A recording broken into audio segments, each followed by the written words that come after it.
अल्लाह के प्यारे रसूल सल्लल्लाहु ताला अलैहि वसल्लम जुम्मतुल मुबारक का खुतबा इरशाद फरमा रहे थे।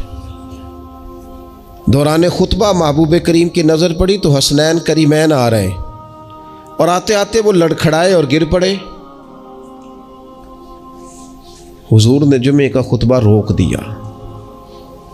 महबूब उठे, बच्चों को या दोनों में से एक थे उनको उठा के हुजूर करीब लाए और दोबारा मिंबर पर बैठ के फरमाया, रब ने सच फरमाया है, इन्नमा अम्वालुकुम व औलादुकुम फितना, तुम्हारी औलाद और तुम्हारा माल आजमाइश है तुम्हारे लिए। फरमाया बच्चा गिरा है और मुझे तकरीर रोकनी पड़ी, बात रोकनी पड़ी, गालिब आ गई मोहब्बत। भाई आप इस बात को अच्छी तरह समझ लेंगे और याद रखेंगे कि इस मोहब्बत के गलबे में ना बच्चों की तरबियत को भूलना है, ना माल के असल मसरफ को भूलना है, ना उसूल और कायदे ज़ाब्ते को छोड़ना है। हमारे यहाँ ये हुआ है कि तरबियत औलाद के मामले में जितनी गफलत आज हमारे यहाँ हो रही है, मैंने बहुत पहले भी कहा था, फिर कहता हूँ और बार बार कहता हूँ कि बच्चों की तरबियत के लिए सबसे पहले माँ बाप का बाकिरदार होना ज़रूरी है।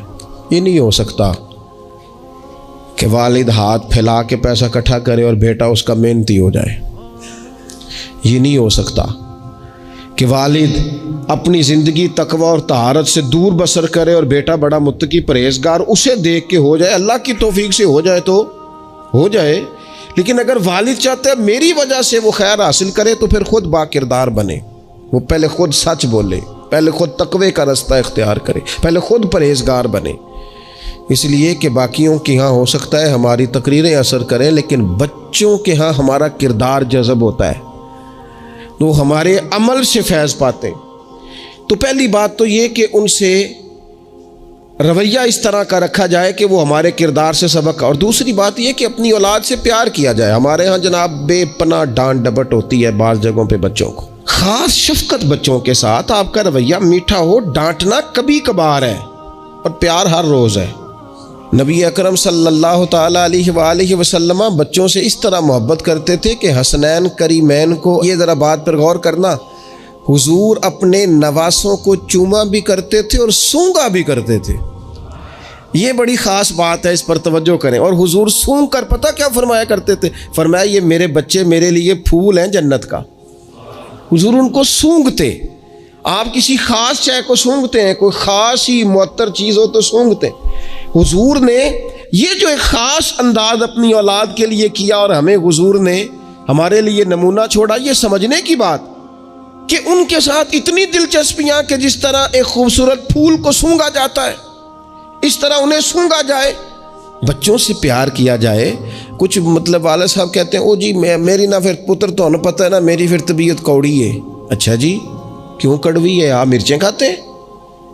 क्यों कड़वी है भैया आपकी तबीयत? वजह क्या है? आपकी तबीयत किसी मालदार के सामने तो कड़वी नहीं होती, आपकी जो फैक्ट्री का ऑफिसर है उसके सामने, मालिक के सामने तो आप कभी कड़वे नहीं हुए। यहाँ कल आ जाए कोई अमीर आदमी, कोई सियासतदान, तो आप बड़े मीठे होते हैं, हार लेके खड़े होते हैं। वो 6 घंटे भी लेट हो तो आपके चेहरे पर बल नहीं आता। और बच्चों को हर बात में डांट डपट करना, हर वक्त उन्हें परेशान करना। अपनी औलाद को कभी किसी के सामने ना समझाएं, कभी भी। उनको जब समझाना हो तो उन्हें तन्हाई में समझाएं। तन्हाई में नसीहत करना मेरे रसूल पाक का तरीका है। मेरी गुजारिश है कि एक बेटे को दूसरे बच्चों के सामने भी ना समझाएं, उनकी इज्जत नफ्स का ख्याल करें। कभी भी अपने बच्चों को दूसरों के बच्चों की मिसालें ना दें। फलाने का बच्चा उधर चला गया, भैया आप क्यों कंपैरिजन करते हैं किसी के साथ? अगर इनको कभी मिसाल देनी पड़े तो यहाँ हज़रत उसामा बिन ज़ैद की देना, अगर कभी मिसाल देनी पड़े तो हज़रत मुअव्वज़ और मुआज़ की देना, अब कभी मिसाल देनी पड़े इनको तो हज़रत अब्दुल्ला बिन ज़ुबैर की देना, और जब ज़्यादा कलेजे ठंडे करने हुए तो फिर इमाम हसन और हुसैन की मिसाल देना। लेकिन ये क्या बात हुई, फलाने का बच्चा दौलतमंद हो गया तो पीछे रह गया? क्या बात करते हैं आप? आपके बच्चे की इज्जत नफ्स है, वो वकार रखता है, वो सोच रखता है। और मेरे नबी पाक ने फरमाया अपनी औलाद की इज्जत करो। किसकी? हाँ, अपने बच्चों को इकराम दो। हर वक्त एक बुजुर्ग के पास लोग अपना बच्चा दम कराने आए तो माओं की एक तरीका होता है बात करने का। उसने आके कहना शुरू कर दिया, पहले सारे ठीक थे, समझदार भी थे, बात में मानते थे, ये ज़िद्दी भी है, नकम्मा भी है, निखट्टू भी है, लड़ता भी है। तो बुजुर्ग कहने लगे मैं दम कर देता हूँ, लेकिन मेरी बहन उस बूढ़ी औरत को फरमाने लगे या उसके बाप को कि भाई आप ये जितनी बातें आपने की हैं ना, क्या ही अच्छा होता आप इसके सामने ना करते, ये लफ्ज़ आप यूं अदा ना करते। आप तो इसे पक्का कर रहे हैं कि तू ज़िद्दी है, आप तो कन्फर्म कर रहे हैं कि तू लड़ाका है, आप कन्फर्म कर रहे हैं कि ये नाफरमान है। क्यों आपने इसके सामने ये बातें की? ये आपको अगर करनी थी, कोई दुआ चाहते थे आप इसके लिए, तो आप तन्हाई में मुझसे बात करते। आप इसे पक्का करा रहे हैं कि जिस तरह का मैं कह रहा हूं, तो बच्चे का ज़हन बन जाता है। जो उसे बार बार कहा जाता है ना, उसका ज़हन बन जाता है मैं हूँ इस तरह का, मिजाज इस तरह का। उसे कभी पक्का न करें, उसे तसल्ली दें, उसे तशफ़ी दें, उसकी ढारस बंधाएं, उससे प्यार करें, उसके साथ मोहब्बत करें, उसे आप इस तरह का रवैया दें कि बच्चा आप पर एतमाद करे। आपको पता है ये जो बहुत सारे बच्चों के साथ खुदा न खास्ता कोई अपना बेगाना किसी किस्म की कोई ज़्यादती करने लग जाता है, वो घर क्यों नहीं बताते? वो किसी जबर का शिकार हो या किसी ब्लैकमेलिंग का शिकार हो, वो अपने घर में क्यों डिस्कस नहीं करते? घर वालों ने प्रेशर इतना ज़्यादा डाला हुआ है। इन रवैयों से बाहर आए आप और ज़िंदगी को उस खूबसूरती के मुताबिक आपका बच्चा आप पर एतमाद करे, वो आपसे कह सके, वो आपको अपना दुख बता सके, उसको पता हो कि हर मामले में मेरी गलती नहीं निकाली जाएगी, उसे पता हो कि मैं जब कोई बात करूंगा तो मेरी सुनी जाएगी, घर के अंदर मेरी राय को अहमियत दी जाएगी। ये हमें एहसास कमज़ोरी सिखाते हैं बाज़ औक़ात बच्चों को। इससे बाहर आए। ओ ना ना तुसी ना अच्छे कपड़े पाया जे, कोई किया कहने दो जिसने जो कहना है। आप शुरू से बच्चों को इस तरह का बना रहे हैं कि वो लोगों को देख के बेचारे ज़िंदगी गुजारेंगे। क्यों इस एहसास महरूमी का हम अपनी औलादों को शिकार करते हैं? वो बाप के साथ वक्त गुजारें। मैं जी मसरूफ़ बड़ा हूँ, तू ज़्यादा मसरूफ़ है या रसूल पाक ज़्यादा मसरूफ़ है? हुजूर की तो नवासी ज़िद करती हैं, सबसे बड़ी नवासी सही बुखारी में मौजूद है। हज़रत ज़ैनब की बेटी नबी पाक नमाज के लिए जा रहे, कहती मैंने भी जाना है। हुजूर नमाज के लिए आते तो बच्ची को उठा के साथ ले आते। सहाबा फरमाते हैं नबी पाक क़याम में है तो बच्ची यहाँ है। हुजूर रुकू सजदे में जाते तो बच्ची को करीब खड़ा कर लेते। और फिर प्यार बेटियों से तो हुजूर ने किया ही। शहजादियाँ चारों जब आती हुजूर उठ के खड़े होते। सैयदा पाक के बारे में फरमाया, सबसे छोटी बेटी के बारे में, कि फातिमा तो मेरे जिगर का टुकड़ा है। लेकिन यहां बात खत्म नहीं हुई।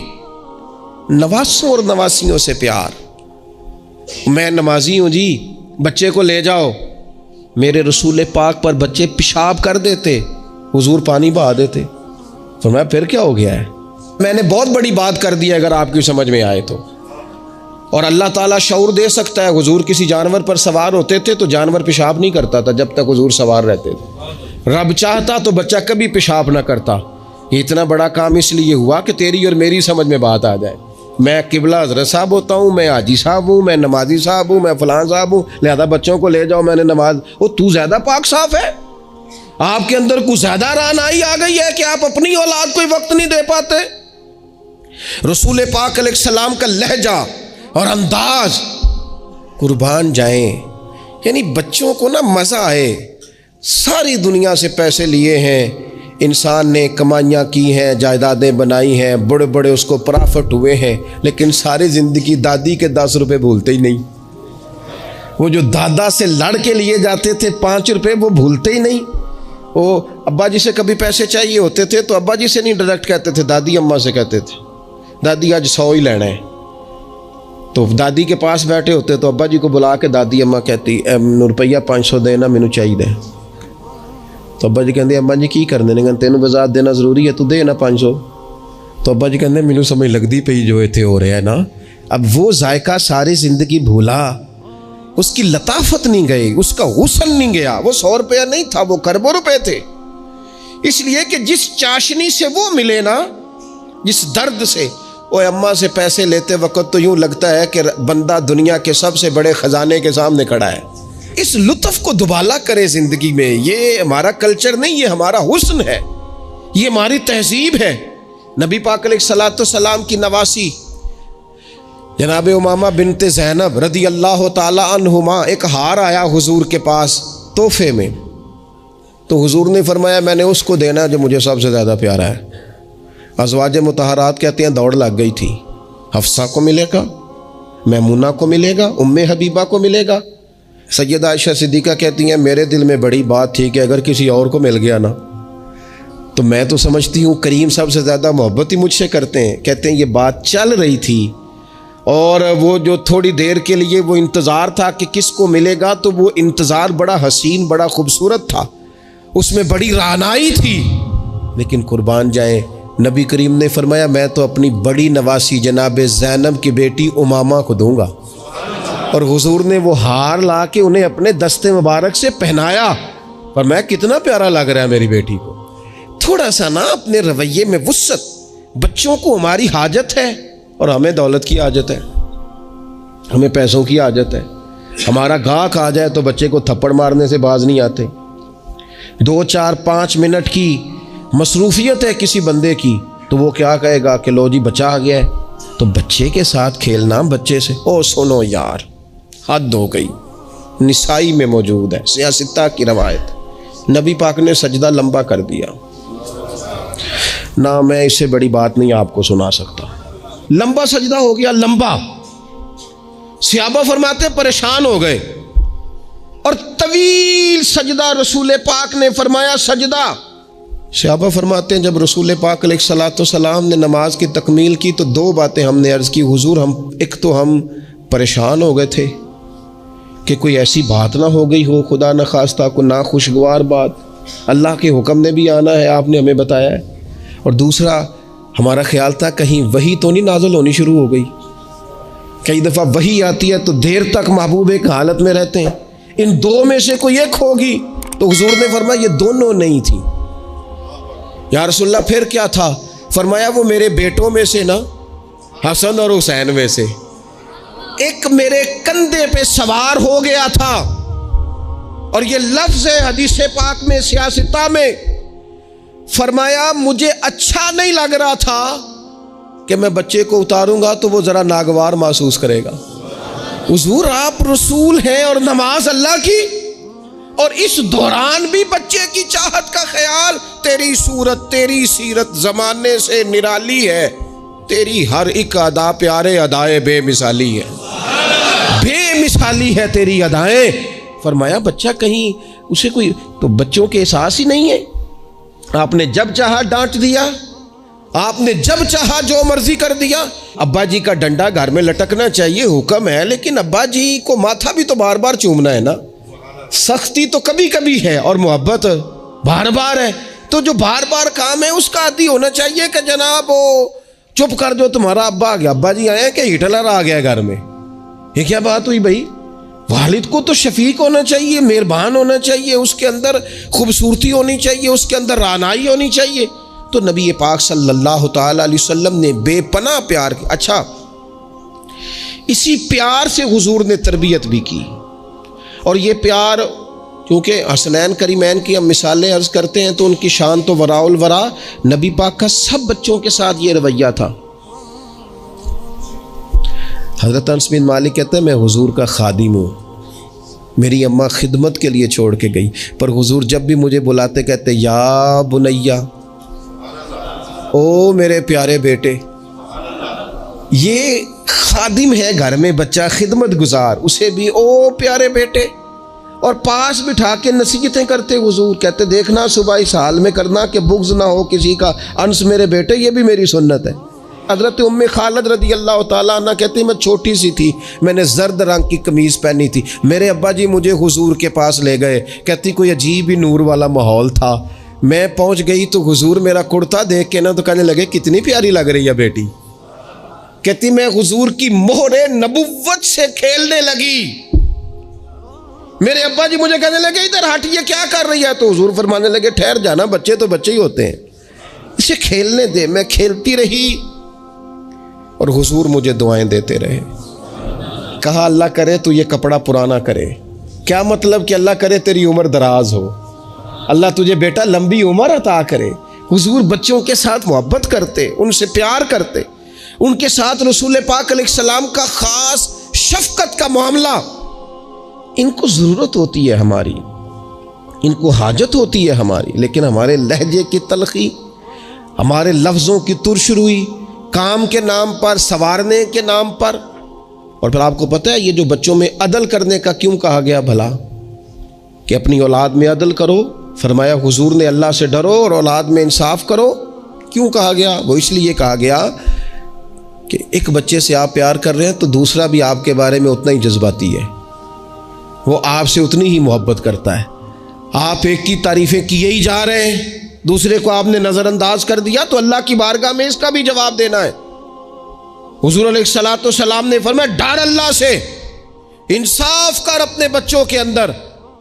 इसलिए शारहीन हदीस ने लिखा है किसी बच्चे के मुंह पे 2 दफ़ा बोसा ना देना और एक के मुंह पे 1 दफ़ा। फरमाया अगर एक को 1 बोसा दिया तो दूसरे को भी 1 ही दे, और अगर दूसरे को 2 दिए हैं तो फिर पहले वाले को भी इंसाफ कर, अदल कर, मोहब्बत में भी, अता करने में भी, प्यार करने में भी, नवाजने में भी।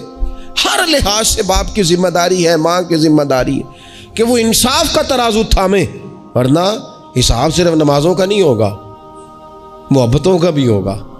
हिसाब सिर्फ ज़कातों का नहीं होगा, तेरी उल्फतों का भी हिसाब होगा। हिसाब सिर्फ तुझसे तेरे रोज़े हज ज़कात का नहीं लिया जाएगा, तेरी तवज्जुहात का भी हिसाब होगा क़यामत के दिन, कि यहाँ होनी चाहिए थी क्यों नहीं थी, इधर ज़्यादा क्यों थी, इधर ज़्यादा क्यों नहीं थी।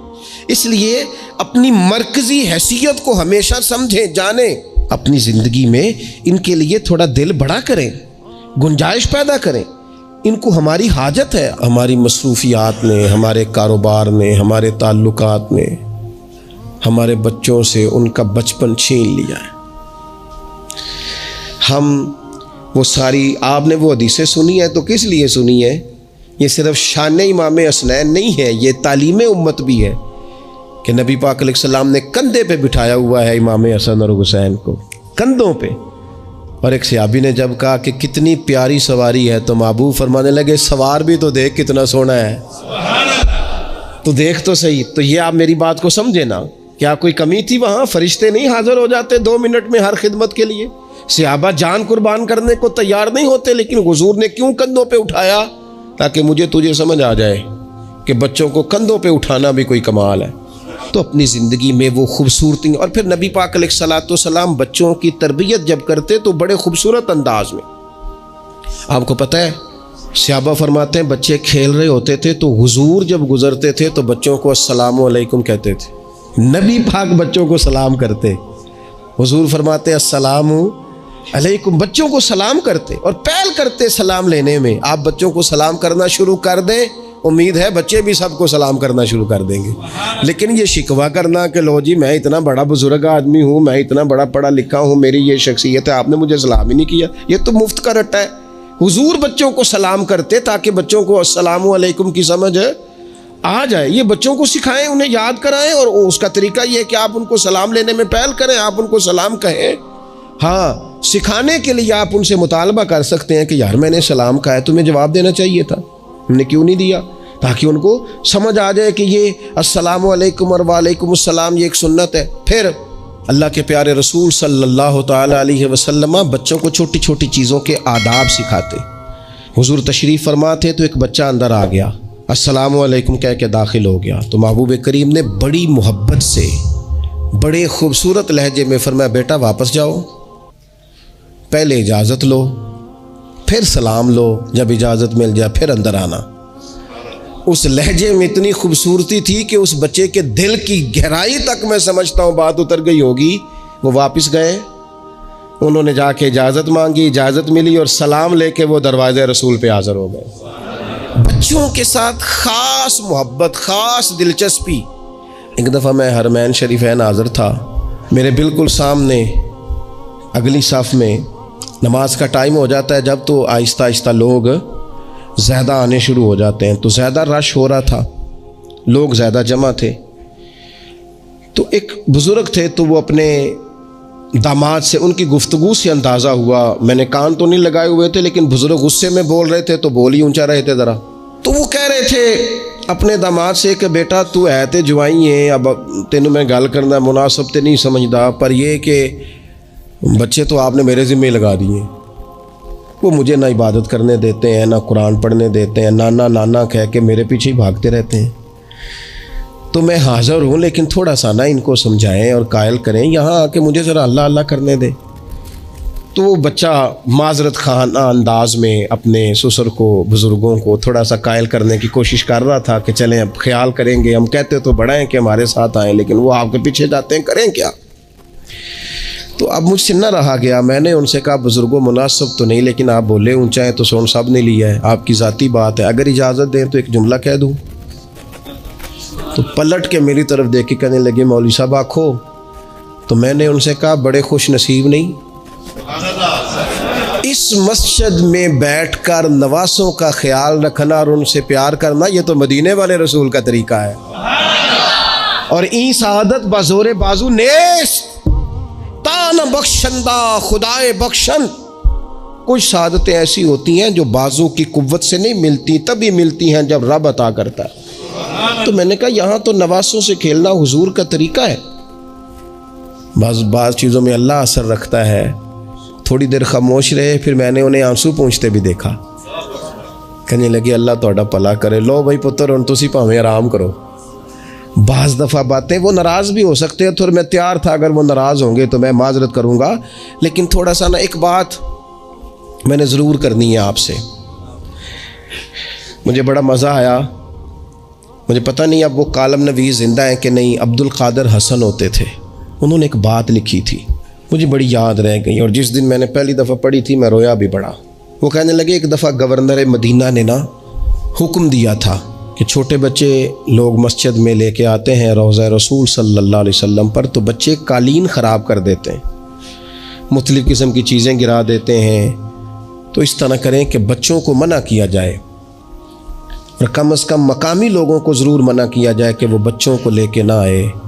उन्होंने लिखा था कि रात ही को उस शख्स को ख्वाब में रसूल पाक अलैहिस्सलाम की ज़ियारत नसीब हुई, और नबी पाक अलैहिस्सलाम ने गवर्नर से कहा तुम ना अपने कालीन उठा के ले जाओ, पर मेरी उम्मत के बच्चों को मेरे शहर से दूर कोई ना करे, इनको आने दो, ये अपने रसूल के पास आए, ले जाओ अपने कालीन उठाकर, अगर तुम्हारी समझ में नहीं आता, लेकिन बच्चों को कोई आने से मना न करे। क्या कहा था मेरे इमाम ने हुजूर के बचपन के बारे में? कहा था अल्लाह अल्लाह वो बचपने की फबन, उस खुदा भाती सूरत पे लाखों सलाम, और पतली पतली गुले कुद्स की पत्तियां, उन लबों की नज़ाकत पे लाखों सलाम, उनके मौला के उन पर करोड़ों दुरूद, उनकी हर खूब खसलत पे लाखों सलाम।